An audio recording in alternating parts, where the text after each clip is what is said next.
Pertama adalah saking rindunya dengan bulan Ramadan, salaf kita terdahulu yang soleh selalu berdoa. Ya, selalu berdoa. Jadi kalau salaf kita terdahulu yang soleh itu rindu dengan ibadah. Makanya berdoa biar masuk bulan Ramadan dan biar bisa memanfaatkan setelah nyampainya di bulan Ramadan itu dengan ibadah. Jadi berdoa terus, itu yang perlu kita persiapkan. Yang pertama berdoa, karena ya wallahu alam apakah kita bisa masuk lagi untuk menikmati bulan Ramadan atau tidak, semua itu ada di tangan Allah. Jadi berdoalah kepada Allah, mudah-mudahan kita dipanjangkan umur kita sehingga bisa menemui bulan Ramadan dan bisa menikmati bulan Ramadan ya dengan ibadah-ibadah yang ketaatan-ketaatan kita di bulan Ramadan. Itu persiapan yang penting, itu doa. Yang kedua, yang mempersiapkan ilmu. Seperti sekarang kita mempersiapkan ilmu biar ketika kita masuk bulan Ramadan maka kita mengetahui tentang hukum-hukum yang berkenaan dengan bulan Ramadan. Jadi kita nikmat di bulan Ramadan ini karena sudah ada ilmunya. Ilmu qoblal qaul wal amal. Ilmu sebelum berkata dan sebelum beramal. Kemudian yang perlu kita persiapkan sebelum masuk bulan Ramadan itu adalah kita mesti banyak bertaubat kepada Allah Subhanahu wa taala. Ini yang penting bagi kita. Dan namanya manusia, kita selalu banyak berbuat dosa.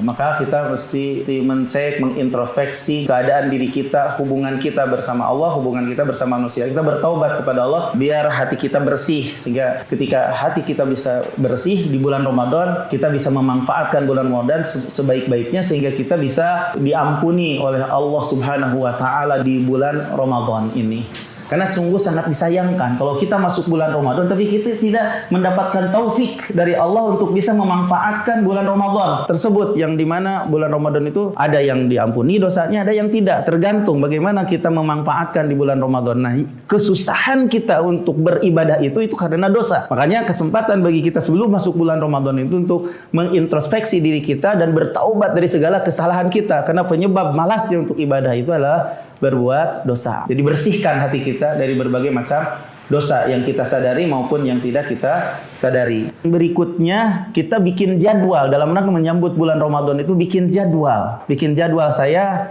sebelum subuh mau ini, setelah subuh mau ini, saya mau namatkan ini, saya mau baca kitab ini. Jadi kita sendiri yang mendisiplinkannya untuk diisi bulan Ramadan itu dengan ibadah, terutama adalah masalah misalnya baca Al-Qur'an lebih diperbanyak, kedermawanan kita lebih gitu, seperti yang dilakukan oleh Nabi kita Muhammad Sallallahu Alaihi Wasallam. Jadi harus ada jadwal, disiplin untuk menjadwal dan mengisi untuk beribadah dengan sebaik-baiknya ibadah. Bisa jadi Ramadan itu adalah Ramadan terakhir kita. Subscribe channel Marhaban TV. Ikuti akun sosial media Marhaban TV, siaran Telegram, grup WhatsApp. Yuk berdakwah bersama kami, dukung operasional dakwah dan sosial kami, raih pahala jariah yang terus mengalir sampai hari kiamat. Jazakumullahu khairan.